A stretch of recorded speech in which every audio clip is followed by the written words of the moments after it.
Bonjour et bienvenue chez toi, bienvenue dans cette nouvelle émission de Normandie TV. Je m'appelle Eric. Je m'appelle Sylvain. Bonjour, bienvenue chez toi, ça fait plaisir de vous retrouver. Hey, et Eric arrive pile poil pour présenter l'émission avec moi, ça va? Bonjour. Qu'est-ce que... J'ai été faire du VTT. Et tes cheveux, tes cheveux ils sont vraiment trop longs, Eric. Salut et bienvenue chez toi, bienvenue pour ce 4e épisode, cette 4e émission de l'émission culture, art et tout ce qui bouge en Normandie. Bonjour, c'est la 7e émission de Bienvenue chez toi. Bien joué. Dommage, ça partait bien. Ouais, bon, on recommence.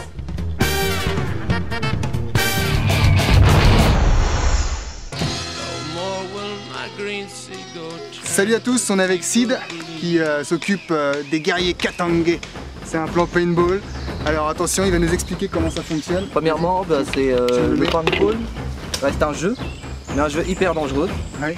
Il y a le masque qui est obligatoire pour ton jeu. Bah ouais, vas-y Nico. C'est parti. Et après on a l'arme. Air comprimé. Air comprimé. Oh, putain, mais ça doit faire mal. Oui, ça laisse des petites marques, des petits bleus. Ah bon? À la guerre comme à la guerre, Ah, moi, de toute façon. Ah bah si.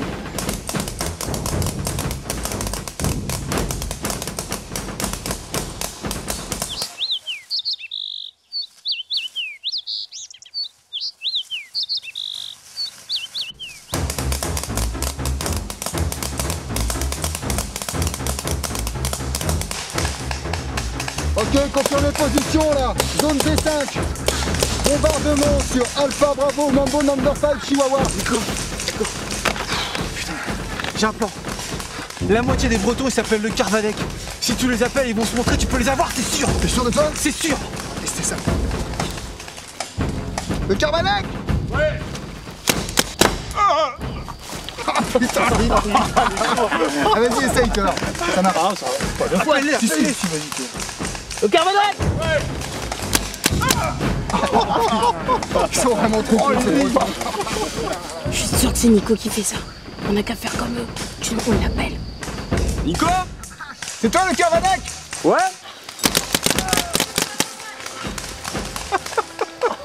Ils sont trop cons. On a 4 hectares. Il y a la zone du totem. Le but du jeu, c'est des bidons. Non, ça c'est le labyrinthe. Ah, d'accord. La zone qui est là-bas, c'est le labyrinthe. Le but du jeu, c'est d'aller toucher le totem de l'autre équipe, qui est de l'autre côté. Déjà, il faut y arriver. Quand on est 5-5 à jouer dessus, c'est un labyrinthe. On le fait toujours en dernier parce que c'est là où les gens se lâchent. Après, il y a Sauver Willy. Il y a un tout petit bébé qui est caché dans la voiture en bas. Il y a Willy qui est caché dans la voiture, qu'il faut remonter jusque dans le char ici.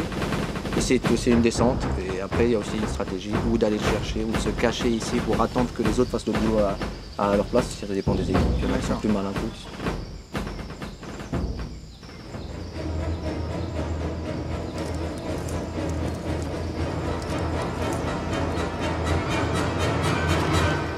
C'est toi qui me touches le cul comme ça? Mais j'ai rien fait moi.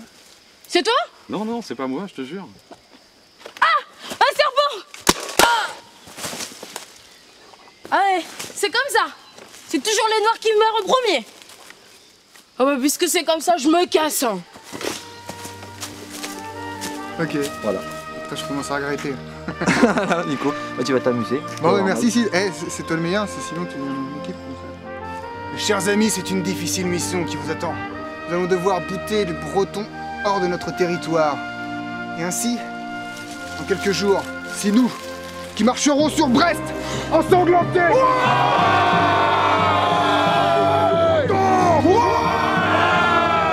Ils n'auront plus jamais le Mont-Saint-Michel, ces enfoirés.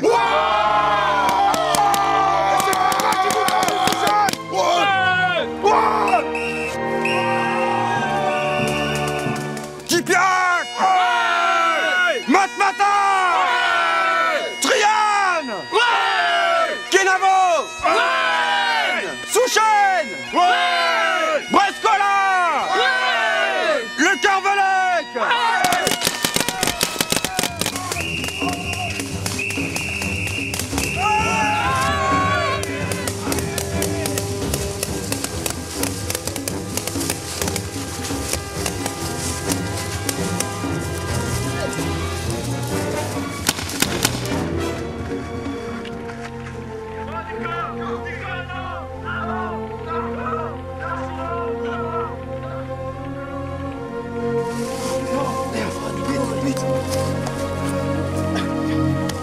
Attendez, je peux pas mourir, je suis le héros du truc, les mecs.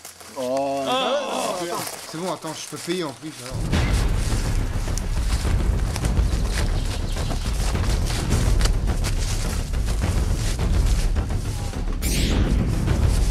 Du monde en gauche.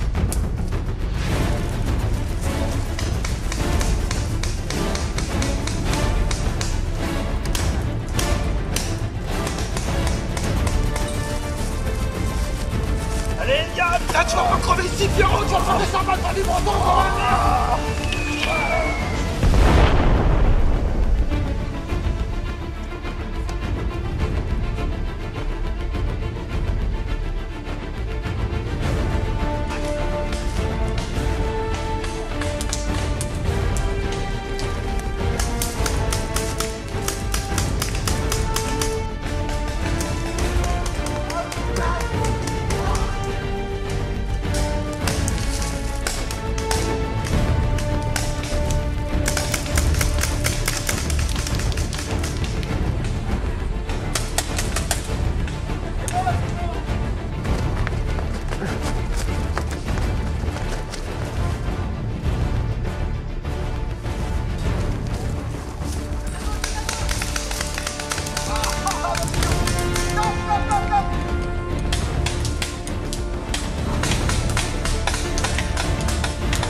Papa, maman, ça fait déjà 2 semaines qu'on est coincés dans cette foutue forêt.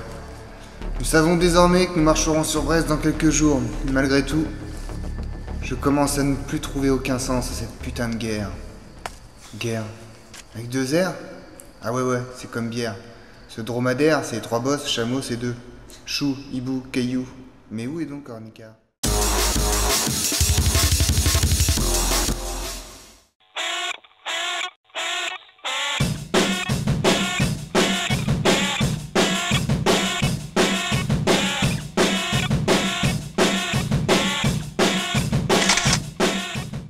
Oh, bah alors Marcel, tu t'es fait flasher par un radar? Ah, tu roulais trop vite. Oh, je te préviens, ça va être retiré sur ton salaire. Pas de panique, Jamy, les radars flash, mais c'est pour votre sécurité. Regarde, c'est marqué sur le panneau. Oh, bah si c'est pour notre sécurité, tout va bien. Mais alors Fred, t'es où? Eh bien, je suis sur le bord d'une route nationale. On va essayer de s'approcher d'un radar. Regarde. Les radars, ce sont ces grandes boîtes en métal qui sont là pour assurer la sécurité des automobilistes. Elles pèsent plus de 250 kg chacune et il y en a 900 installées sur nos routes. Et au fait, Jamy, comment ils font les radars pour nous protéger du danger? Eh bien regarde Fred, lorsqu'un automobiliste arrive trop vite, le dispositif se déclenche et avertit l'automobiliste de son erreur à l'aide d'un flash surpuissant qui va l'aveugler pendant 5 secondes et l'obliger à ralentir. L'automobiliste peut alors repartir tranquillement. Et depuis 2003, 900 radars ont été installés. Désormais, des milliers de gens se sentent davantage en sécurité sur la route. Et là, Jamie, depuis quelques mois, les radars sont victimes d'attaques en tout genre. Certains sont recouverts de bâches, d'autres ont les vitres brisées. Il y a même certains qui sont brûlés ou attaqués par des chars d'assaut où ils se prennent des coups de hache. Le radar dérange, Jamie. En effet, certaines personnes sont jalouses du héroïsme des radars, et c'est bien dommage. Mais alors Fred, quand les radars sont détruits, les gens ne sont plus en sécurité? Rassure-toi, Jamie, quand un radar fixe tombe en panne, eh bien les hommes en bleu sont cachés derrière les buissons. Ce sont des hommes qui transportent des petits radars qu'on appelle des radars mobiles. Ils sont là exprès pour veiller sur nous, puisque évidemment si un automobiliste savait qu'il y avait un radar fixe hors service, eh bien il paniquerait et il y aurait de nouveaux accidents. Regarde, je crois que derrière les buissons, il y a un homme en bleu qui se cache. On va voir ça tout de suite.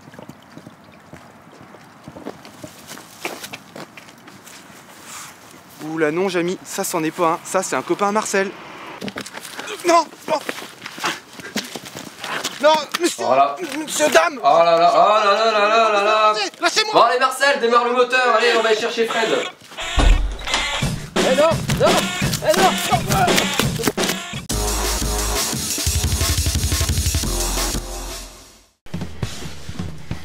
Vous êtes là? Oh là là, ça caille là Eric, c'est pas possible, t'as pas fermé la porte du frigo ou quoi? C'est le grand nord dehors. T'as pas payé l'électricité, bonhomme? J'ai pas payé l'électricité? Ah oui. J'ai pas payé l'électricité? T'as pas payé l'électricité? Attends, tu remplis le chèque, je le signe, Lem le déchire, mot de le poste, je vois pas où est le problème. C'est pourtant simple, quelqu'un de garder l'impression. Sylvain, tu peux m'aider là parce que là j'y arrive pas et j'ai trop froid. Eh, Lem, t'arriverais à déchirer un chèque avec tes moufles? Ouais, c'est là le problème. Ok, Tu sors.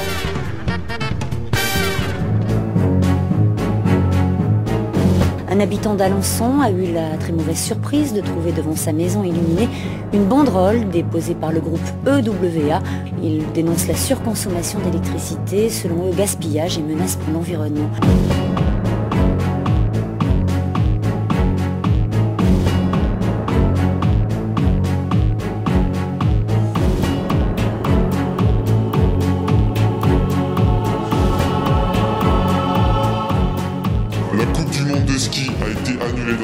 Faute de neige. Nos hivers sont de plus en plus doux. Le réchauffement climatique est chaque année de plus en plus visible. À l'heure où le prix des énergies ne cesse de monter, nous prenons la sobriété énergétique comme seule garante de la préservation de nos ressources environnementales. Cependant, certains n'ont que faire de ces récriminations et perpétuent délibérément le gaspillage organisé d'énergie en décorant de façon obscène l'extérieur de leur maison de guirlandes électriques. D'autres poussent même le vice jusqu'à organiser des concours de maisons illuminées. Cela constitue à nos yeux un crime contre l'humanité, et même pire, un crime contre la planète. Ces exactions ne peuvent plus être tolérées. Nous, EWA, Eco Warriors Anonymes, avons décidé de passer à l'action et nous frapperons à chaque fois que cela sera nécessaire. Nous n'aurons de cesse que lorsque les criminels... T'as trouvé que ça? Ouais. Désolé, hein. Nous n'aurons de cesse que lorsque ces criminels qui osent appeler décoration... Leur saloperie. Leur saloperie. T'arrêtes de déconner avec le machin de là-bas, là? Putain. Nous n'aurons de cesse que lorsque les criminels qui osent appeler décoration leur saloperie bariolée auront définitivement débranché ces calamités qui incitent à la construction de nouvelles centrales nucléaires. Et en plus, c'est moche. Première chose importante, ne pas faire de faute d'orthographe. Ça, c'est la petite touche personnelle qu'on aime bien rajouter lors de nos actions.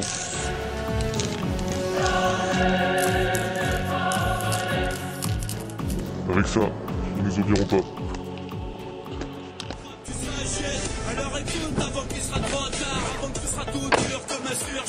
C'est parti pour la nuit.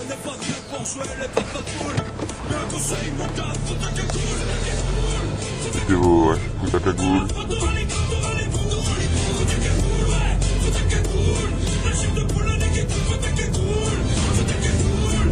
Là, ouais, putain, ça va du lourd.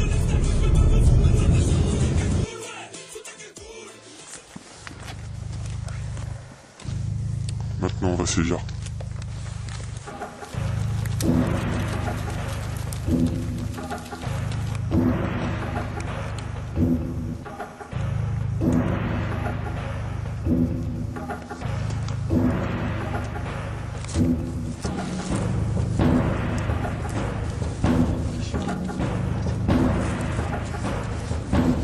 Il y a une voiture.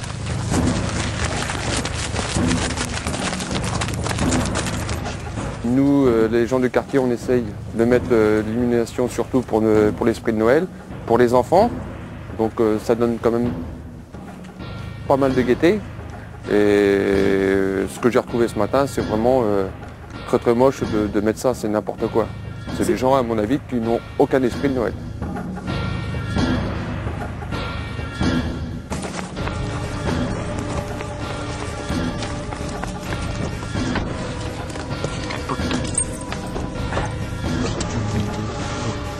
Voilà ce qui arrive quand on respecte pas la Terre.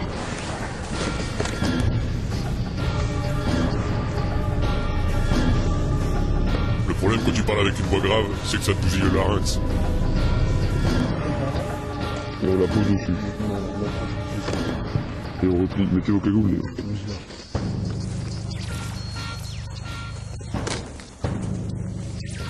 Passe pour la deuxième. Oh les gars.